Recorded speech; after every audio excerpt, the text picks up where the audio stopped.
Nah, litak api rasul. Makan je lah.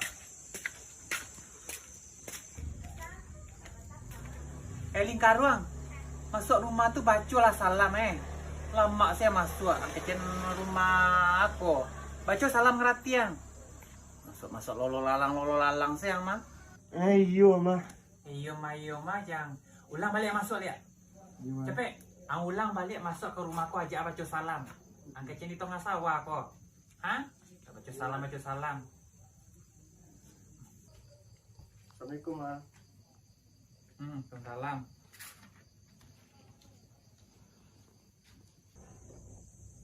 Asam bang.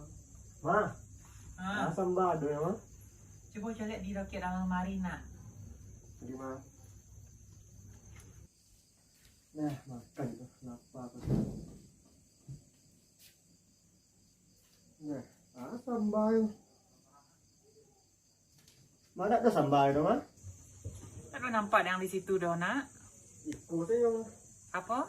Ikut saja Makan sila yang ada apa yang ada nampak dah tu nak. Itu yang mak yang masak tadinya. Dah ada niu kau rumah. Apa nak?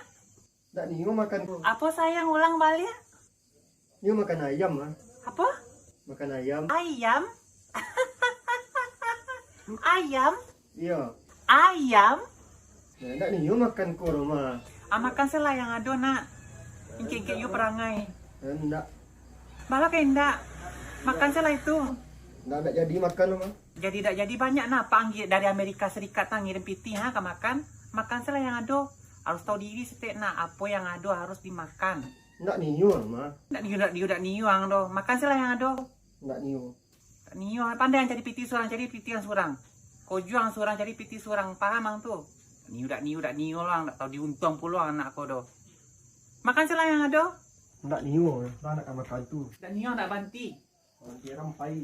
Payahnya lang. Jangan ang datang-datang kami janji rumah kemari cari piti yang surang mang akan jual angkut kini bajuang kini jual. Nak aku tak tahu diri yang do. Semua nang jual ulah apa ang tu. Pai lang. Nak lagi makan sampai tu gitu lah. Cak pain di rumah. Iya. Sampiang namanya cek kini hebat.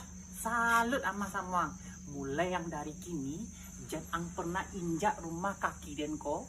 Jangan injak ang dari rumah denko ang pai cari piti keluar surang angkut barang kini jual.